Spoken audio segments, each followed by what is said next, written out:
बुद्ध भगवान की आचार्य गुरुवर श्री ज्ञान सागर मुनि महाराज की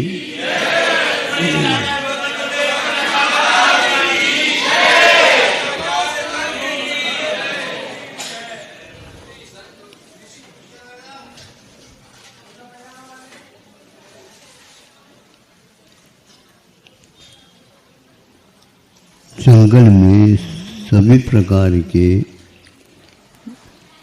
पशु पक्षी आदि उपलब्ध होते हैं। कुछ शाकाहारी और कुछ मांसाहारी होते हैं।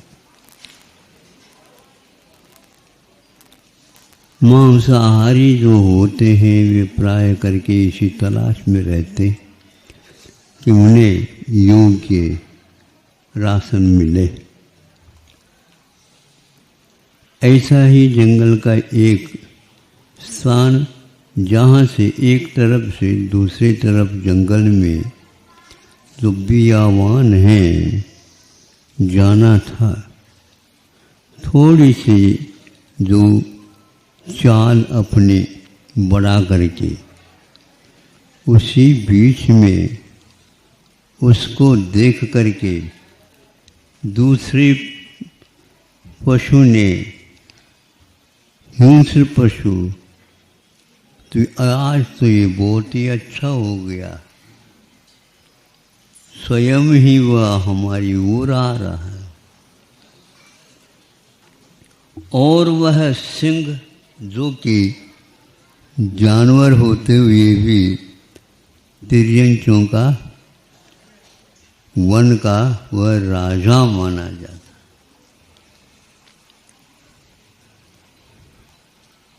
अब वन का राजा माना जाता है तो वह डरने की बात ही नहीं। एकदम जा करके झपट करके उसके ऊपर वह बैठ गया। यह जब छलांग लेकर के आ ही रहा था उसी समय जो कल हमने उदाहरण दिया था किसका, कछुआ। कल तो खरगोश के साथ था, यह आज वनराज के साथ है। वन में रह करके भी वनराज को पछाड़ना सीखना हो तो सीख सकते हो।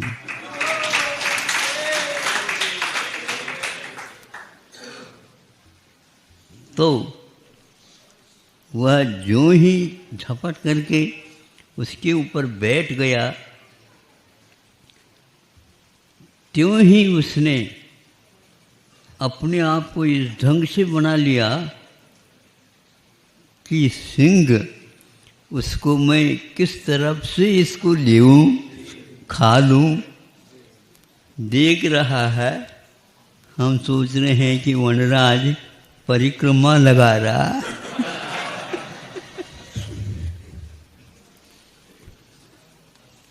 सब कुछ उसने किया, दांव पेच वह हिला ही नहीं। उस सिंह ने अपने साथी को भी संकेत दिया होगा कुछ आवाज के साथ, वह भी आ गया और उसने भी उसमें हिस्सा लेकर के एक के दो हो गए, किंतु हिला नहीं पा रहे हैं दोनों मिलकर के। हमारे भगवान जो कछुए के भी चिन्ह हैं, मुनि सुब्रत नाथ भगवान,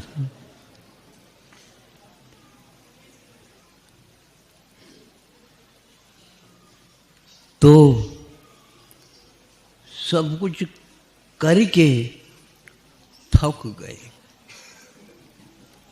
सब कुछ करके थक गए और थक गए का अर्थ यही है, हार गए। और शर्म का अनुभव, लज्जा का अनुभव वनराज हो करके और उस कछुए के सामने अनुभव कर रहा है।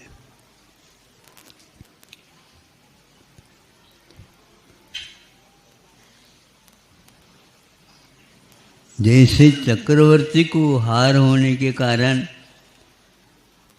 बाहुबली को सब समूह के सामने लज्जा सी आ रही थी, गुस्सा सा आ रहा था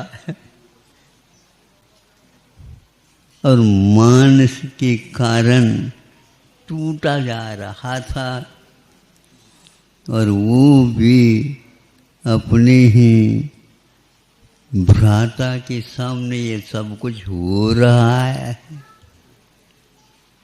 वो तो फिर भी एक दूसरे राजा के रूप में माने जाएंगे, तो ये तो प्रजा है और ये राजा हैं, एक एक नहीं दो दो राजा। और यह वनवास देखे, कैसा लग रहा वनवास? वनराज तो हो, लेकिन वनराज होकर के भी वनवास कैसा लग रहा है कि मेरा ही राज्य है। ऐसे कहने वाले कई आए हैं और यहाँ से चले गए हैं। मुट्ठी बांधे आए थे, हाथ पसारे जा रहे हैं। मूछ पर तान लेने वालों, कोई बैठे यहाँ पर? हाँ, मूछ वाले। ये सब कषायों के प्रतिफल है। ऐसे राजा हो करके भी यदि कर्तव्यहीन है तो किसी काम का नहीं है। राजकोष ज़्यादा है इसलिए राजा बहुत बड़ा है, बलशाली है, यह आप लोगों की धारणा हो सकती है। राजकोष के साथ भी उसे होश हवास भी होना चाहिए। अच्छा, इस प्रकार आप तालियां बजा करके उन लोगों के उत्साह को और बढ़ा रहे हो, लेकिन आपका भी कुछ दायित्व होगा। मात्र ताली बजा करके करोगे क्या? नहीं, ताली बजाओ, किंतु ताली बजाते बजाते रोटी भी बन जाए। ताली तो बजाओ, लेकिन उसके साथ साथ रोटी भी बन जाए और लोग देख करके उसको मांगने भी लग जाए। ऐसा कार्य क्यों नहीं हुआ? आचार्य ने कहा है, उस वन में कछुए को भी रहना है और अन्य हिंस्र पशु पक्षी को भी रहना है और वनराज को भी रहना है, अपनी सीमा में रहना है। सीमा के बाहर आप आते हैं तो आपका जीवन खतरे में है, ध्यान रखो। जीवन सीमा से ही शोभा को प्राप्त होता है। यदि हम अपनी सीमा से बाहर आते हैं, बचत नहीं है, वहाँ पर किसी भी प्रकार से बचता कुछ नहीं, क्योंकि सीमाओं के कारण एक प्रकार से हमारी जो मर्यादाएं हैं उन मर्यादाओं के कारण तो जीवन का महत्व बना हुआ है। यदि वह दायित्व नहीं है तो उसका कोई महत्व ही नहीं। और जो व्यक्ति अपने दायित्व के साथ साथ दूसरे व्यक्ति के दायित्व की भी वह रक्षा करना चाहता है ताकि वह भी अपने जीवन में जीवन का आनंद ले सके, ऐसे हमारे पुराण पुरुषों ने ऐसे उदाहरण दिए हैं, ऐसे ऐसे व्यक्तित्वों को हमारे सामने ला करके रखा है और उनकी क्षमता का हम यदि उनकी क्षमता की तुलना करते हैं वनराज के साथ, वनराज उसमें बहुत बोना हो जाता है। बोना समझते हो? छोटा हो जाता है, बोना हो गया। लेकिन बोना व्यक्ति भी समय पर कुछ न कुछ बोना बो सकता है, और ऐसा ही उस कछुए ने कर दिया। भीतर से देखता भी होगा ये क्या हो रहा है इन लोगों में, कुछ नहीं हुआ। अंत तो गत्वा वो दोनों सिंह वहां से छलांग लेकर के कोई देखने ले भाग गए। इसी प्रकार सीमा मैंने शील संयम, जो व्यक्ति जीवन पर्यंत सुरक्षित रखता है और लोभ लालच में नहीं पड़ता है, अभिमान में चूर नहीं होता है। अभिमान को हमेशा हमेशा चूर करने वाले ही वीर कहलाते हैं, मतिवीर कहलाते हैं। उनको वह छू नहीं सकता।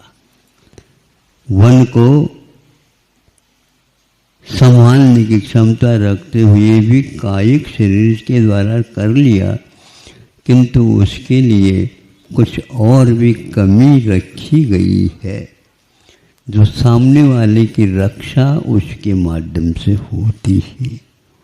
कछुआ यदि बचेगा, दूसरा कोई आएगा तो नहीं बच पाएगा, लेकिन ऐसा वह अपने आप को सीमित रखा। दो दो सिंह आकर के उनको सब कुछ तकलीफ परेशानी कर दी, किंतु उनमें कुछ भी परिवर्तन नहीं हुआ। तब लगा कि नर भी सिंह हो सकता है। सुन रहे हो? हाँ, हाँ तो बोलो फिर।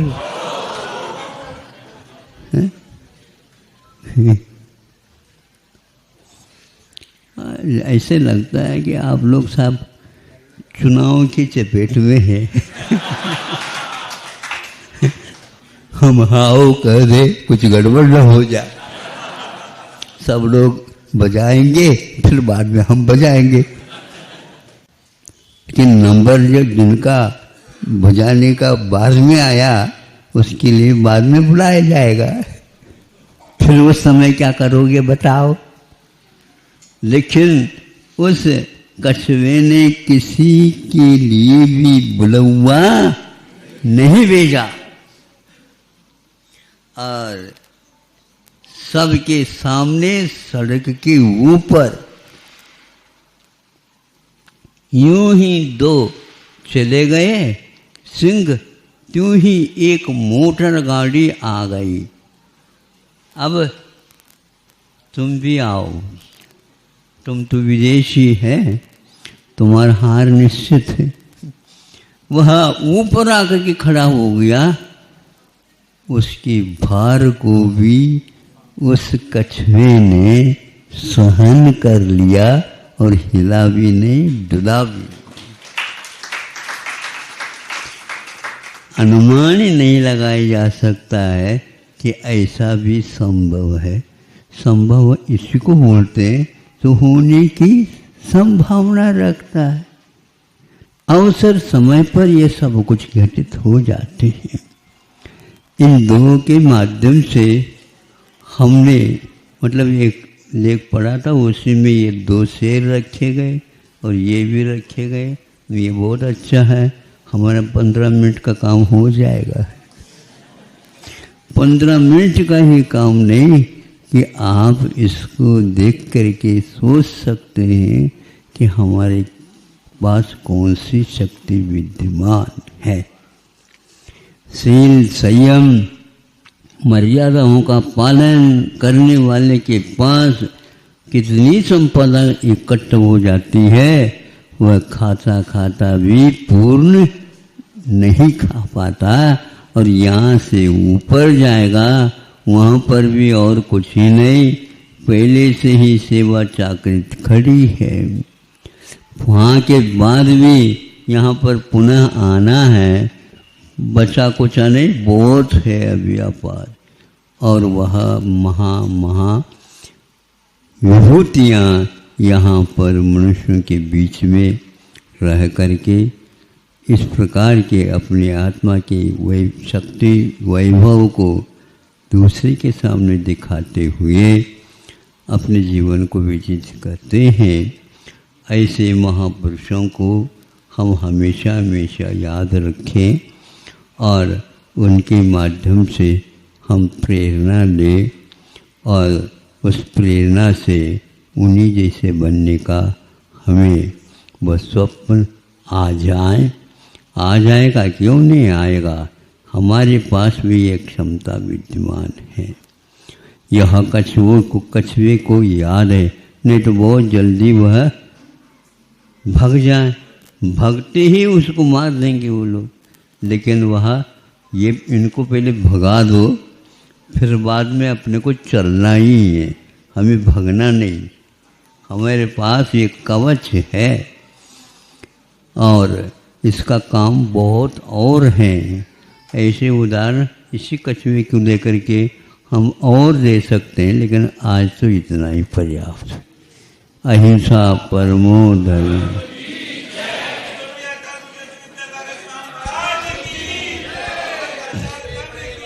पूज्य